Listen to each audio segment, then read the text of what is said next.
जैनब को कुर्सुद का मैसेज आता है कि आज रात तक मेरे पैसे दे देना, नहीं तो मैं तुम्हारी फैमिली को जिंदा नहीं छोड़ूंगा। जो पढ़कर जैनब परेशान हो जाती है कि उसे हलील के साथ कॉन्ट्रैक्ट साइन कर पैसे लेकर कुर्सुद को देना होगा। तभी आंसू मेरवे को मार्केट जाने को कहती है और जैनब मेरवे को कुर्सुद के लोगों से बचाने के लिए खुद मेरवे की जगह मार्केट जाने को कहती है कि आंट आ जाती है और वो भी मेरवे को ही जाने को कहती है। जैनब आंट को अपनी बात न मानता देख हलील के पास आकर मेरवे की जगह किसी को भी मार्केट जाने की रिक्वेस्ट करती है और हलील मेरवे की जगह किसी को भी मार्केट जाने की परमिशन दे देता है और जैनब पर बम फोड़ता है कि अब वो जैनब के प्रोजेक्ट को खरीदने में इंटरेस्टेड नहीं है, इसलिए वो जैनब के प्रोजेक्ट को अब नहीं खरीदेगा। ये सुनकर जैनब पूछती है क्यों, जिस पर हलील कहता है कि बस अब मेरा मन नहीं है तुम्हारा प्रोजेक्ट खरीदने का। ये सुनकर जैनब हलील पर भड़क जाती है कि तुम्हें सिर्फ लोगों की मजबूरी का फायदा उठाना आता है और उनकी मजबूरी पर तुम खुश होते हो।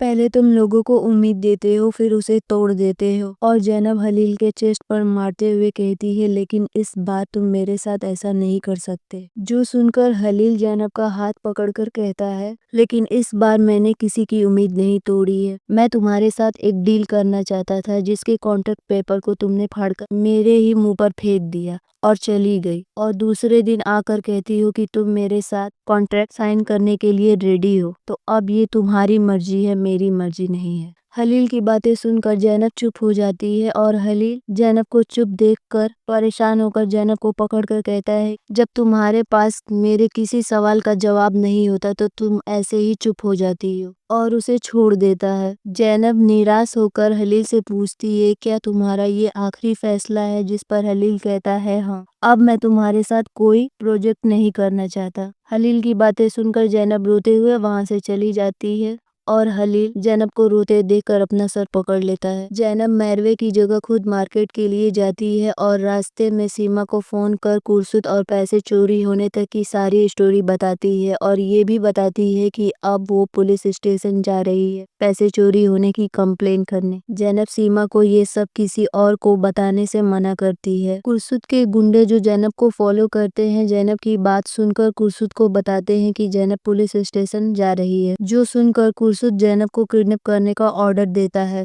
और वो दोनों जैनब को बेहोश कर किडनैप कर लेते हैं। जब रात तक जैनब घर नहीं आती है तो सीमा परेशान होकर हलील के पास आती है और सब कुछ हलील को बता देती है। जो सुनकर हलील सोचने लगता है कि तभी जैनब उसके पास आई थी अपना प्रोजेक्ट बेचकर कुर्सुद के पैसे वापस करने के लिए। हलील सीमा को शांत रहने के लिए कहता है और प्रॉमिस करता है कि वो जैनब को सही सलामत घर लेकर आएगा। हलील एरन को कुर्सुद के बारे में पता करने को कहता है और अपने साथ गन लेकर चला जाता है। एरन हलील को कुर्सुद का एड्रेस बताता है और हलील वहां पहुंचकर कुर्सुद के गुंडों से लड़कर आखिर में जैनब के पास पहुंचता है। जैनब हलील को वहां देखकर रोने लगती है और हलील जैनब को रिलैक्स होने को कहता है और जैनब को समझाता है कि हम दोनों यहाँ से सेफली घर जाएंगे। उसके बाद हलील जैनब की रस्सी खोलने लगता है कि एक आदमी हलील के सर पर वार करता है, जो देखकर जैनब चिल्लाती है और हलील बेहोश हो जाता है। वो आदमी हलील पर गन पॉइंट करता है, जो देखकर जैनब उस आदमी को गन चलाने से मना करती है।